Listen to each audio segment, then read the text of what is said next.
my name is Delayim, but I'm your export doctor.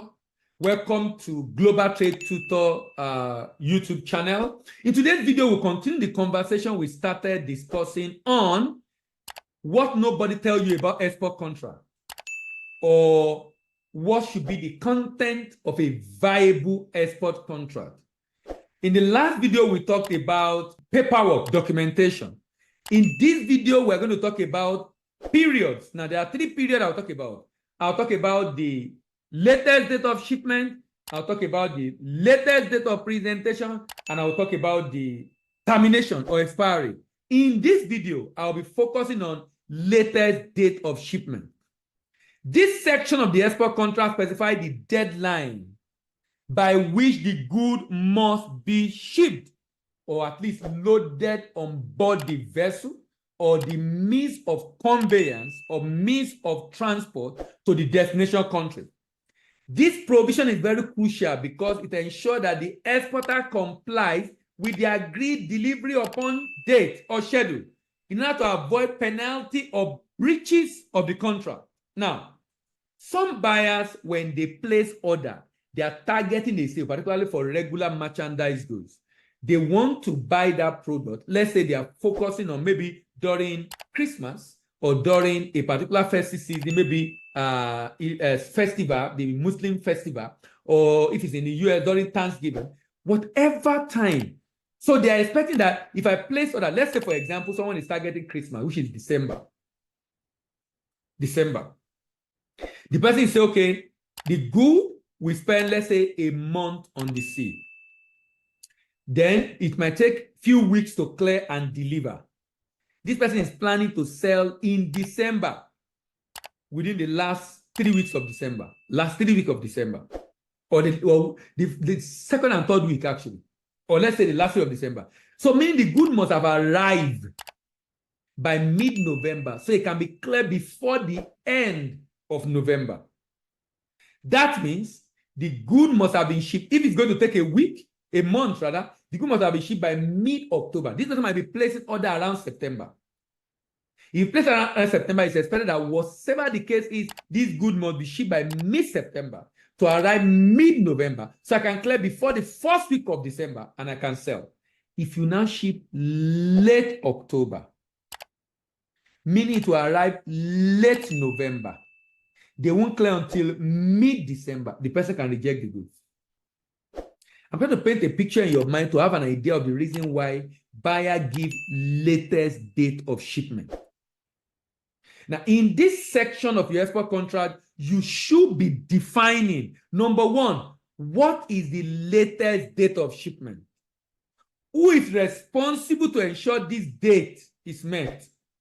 What are the consequences of late shipment? Is there a provision for extension? If you require extension, maybe because of force majeure, you need to give me notice of the extension. So number one, definition. The contract should clearly define the latest date of shipment, typically by specifying a specific calendar date or a defined period after the contract execution. For example, it can say 30 days after the date of signing the contract. Shipment must be done on or before 30 days after the date of signing the contract. Shipment must be done on or before 30th of May.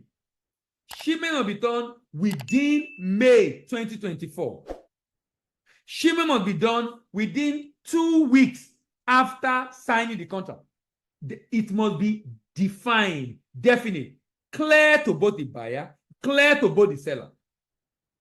After defining, it should also state the responsibility. So the exporter shall be responsible for ensuring that the goods are shipped, loaded onto the means of transportation or the vessel on or before the latest date of shipment specified in this contract. This will include arranging the goods for transport, preparing the shipping document, and complying with all the regulations. This section also should state the consequences which I will also talk about under penalty later on, the consequences of late shipment. The consequences of late shipment. What are the penalty of late shipment? So there must be penalty stated on if I'm unable to ship on time, what are the consequences?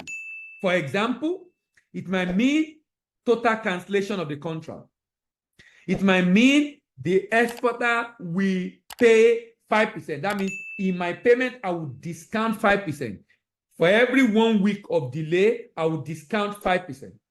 Or I will discount 10%. Or I will discount 3%.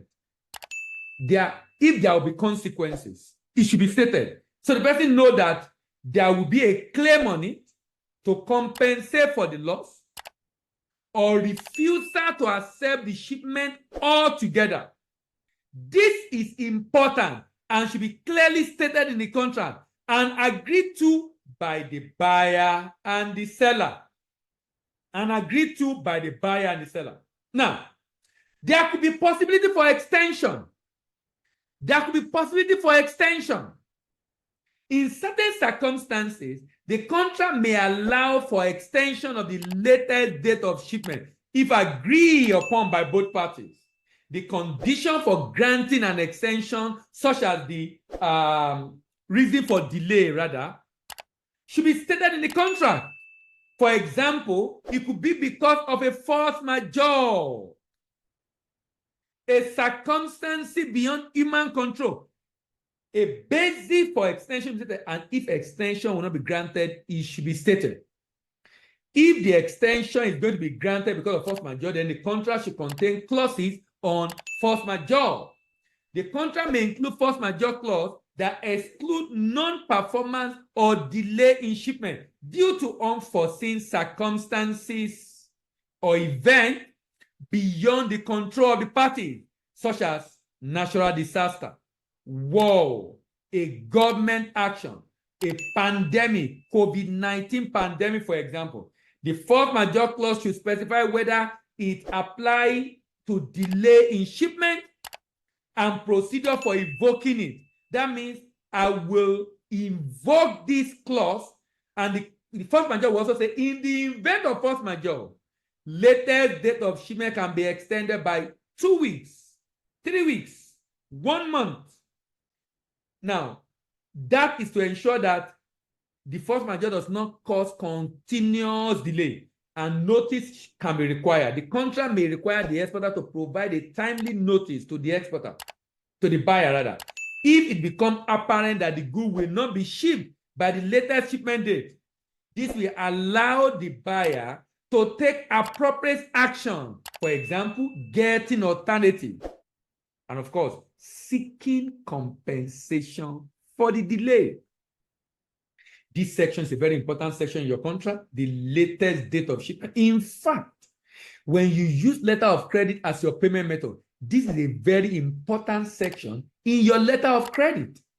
If you use letter of credit as payment method, this is a very, very important section in your letter of credit, because it's going to now be stated on letter of credit the same latest date of shipment as stated in the contract. As stated in the contract. And that make every information align as long as the buyer is and seller has agreed to it. The sellers will be able to keep up to it. And it's so important. Let me say this to exporter.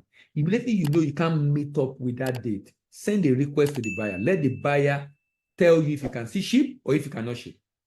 So that if you can see ship, you go ahead and ship. If you cannot ship, then you look for someone else to sell the goods to, rather than shipping and then having a situation where the buyer says no more interested in the good you are shipping because you ship very, very late. My name is Dele Ayemibo, and I'm your export doctor, and I'm signing out. If this video has been of help to you, please share with your friends. Give it a thumbs up. If you want to know when you upload a new video, subscribe to this channel, and remember to click on the notification bell so you know when we upload a new video. And if you have questions for me, please drop it in the comment section.